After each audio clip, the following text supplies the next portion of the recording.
شہادت حسین کی بڑی اہمیت ہے، اس کی پہلی وجہ یہ ہے کہ امام علی مقام کے فیصلے نے پورے دین کی نش کو ڈیفائن کرنا تھا۔ آپ اس وقت اتھارٹی فگر تھے۔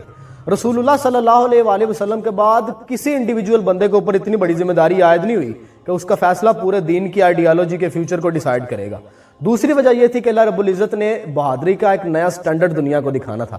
اس سے پہلے دو بدو لڑائیوں میں، جنگوں کے اندر اصحاب رسول جرت، دلیری اور بہادری کے انبریکیبل ریکارڈز قائم کر چکے تھے۔ خیبر میں، تبوک میں، یرموک میں، جسٹ امیجن، مولا علی شیر خدا تلوار سے وار کرتے ہیں، آہن خرد اور ذرہ بختر چیر کے بندے کے دو ٹکڑے ہو جاتے ہیں۔ حضرت طلحہ دشمن کے لشکر میں گھس کے ان کا جرنیل اٹھا کے لے آتے ہیں، اور جرنیل بھی وہ جس کے بارے میں وہ کہتے تھے کہ 1000 بندوں کے برابر اکیلا ہے۔ And just imagine the power of حضرت خالد بن ولید، آپ نے 9 تلواریں توڑ دی ایک ہی جنگ کے اندر، کتنی طاقت ہوگی۔ اور آپ کے وہ ڈائیلاگز پڑھ کے دیکھیں، دشمنوں پہ ہیبت طاری کر دیتے تھے۔ تو اب کہ اللہ نے کہا کہ ایک نیا سٹینڈرڈ دنیا کو دکھایا جائے گا، بہادری کا، دلیری کا، شجاعت کا اور راضی بالرضا کا، اس لیے پیرامیٹرز بدل دیے، اینگل بھی بدل دیا۔ اب ذرا غور سے سنیں کہ شہادت حسین جو ہے وہ اتنی اہمیت کی حامل کیوں ہے اور اس کا اتنا چرچا کیوں۔ اللہ تعالیٰ قرآن میں کہتے ہیں وَلَنَبْلُوَنَّكُمْ بِشَيْءٍ مِّنَ الْخَوْفِ وَالْجُوعِ وَنَقْصٍ مِّنَ الْأَمْوَالِ وَالْأَنفُسِ وَالثَّمَرَاتِ۔ یہ 5 بیسک ہیڈز ہیں، یہ 5 آزمائشیں ہیں جو اللہ بندوں پہ ڈالتا ہے۔ اب میں خوف سے آزماتا ہوں، بھوک سے آزماتا ہوں، اولاد کے، جان و مال کے خوف سے، یہ 5 ہیں۔ دنیا میں 6ٹھی آزمائش ایگزسٹ نہیں کرتی۔ ایک ٹائم پہ ایک بندے کے اوپر ایک آزمائش آتی ہے، پھر اللہ تعالیٰ ایک لمبا سا وقفہ دیتے ہیں تاکہ بندہ ہیل کر جائے، کیونکہ بندہ اتنے جوگا نہیں ہوتا۔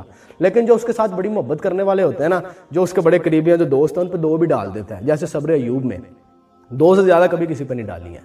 لیکن امام حسین کے کیس میں اللہ رب العزت کی ذات نے 5 کی 5 آزمائشیں اکٹھی ڈال دی، درمیان میں کوئی وقفہ نہیں ہے، اکٹھی 5 کی 5 آزمائشیں ڈال دی ہیں۔ یہ دنیا کے بڑے بڑے ہیروز جن کی داستانیں لوگ سناتے ہیں، یہ بیبیلونینز، کسیڈینز، بنو قد نظر، ہخامنشی، یہ رومن امپائرز والے، پرشین امپائرز والے، 2 ہیڈز اللہ ڈال دیتا نا، میدان چھوڑ کے بھاگ جاتے۔ ادھر 5 کے 5 ہیڈز اللہ نے ڈال دیے امام علی مقام کے اوپر، اور رزلٹ دیکھا ہے امام کا آخری سجدہ۔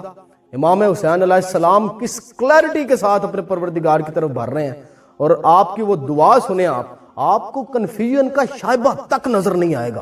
اس لحاظ سے امام حسین انتہائی ایکسٹرا آرڈنری ہیں، اور یہ بڑا ضروری تھا کہ امام حسین اتنی بڑی پرفارمنس دیتے، کیونکہ جنتی جوانوں کے سردار ڈکلیئر کر دیا تھا رسول اللہ صلی اللہ علیہ وآلہ وسلم نے۔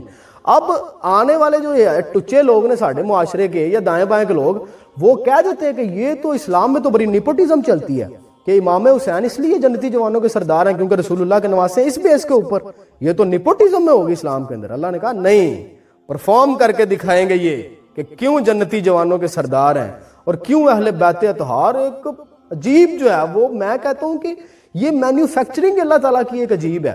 یہ جو 5 ہیڈز ہیں نا، کوئی اور بندہ انہیں بیئر نہیں کر سکتا تھا سوائے خانوادہ رسول کے، یہی بیئر کر سکتے تھے کیونکہ ان کی رگوں میں رسول اللہ کا خون تھا، عام بندہ نہیں بیئر کر سکتا۔ تو وہ اتنی آزمائش اور اتنا بڑا سٹینڈرڈ جو ہے نا، وہ صرف یہی سیٹ کر سکتے تھے جن کے رگوں میں رسول اللہ کا خون تھا، باقی اور کوئی سیٹ نہیں کر سکتا تھا اتنی بڑی اگزامپل۔ باقی دنیا کے جو بڑے بڑے لوگ سمجھتے ہیں کہ ہماری تہذیبوں میں بڑے بڑے ہیروز ہیں، ٹچ بھی نہیں کر سکتے، چھو کے بھی نہیں گزر سکتے۔ تو 2 بیسیکلی وجہ تھی، ایک وہ فیصلہ ایک ہی بندے کے اوپر فیصلہ تھا، پورے کے پورے دین کا فیوچر ڈیفائن ہونا تھا۔ دوسرا امام حسین کی شہادت میں اللہ نے 5 کے 5 ہیڈز ڈال دی۔ اب سمجھ آئی ہے کہ شہید تو اور بھی بڑے ہیں، لیکن اس طرح کا شہید اور کوئی نہیں ہو سکتا، اور اس لیے امام حسین کی شہادت کے چرچے ہیں۔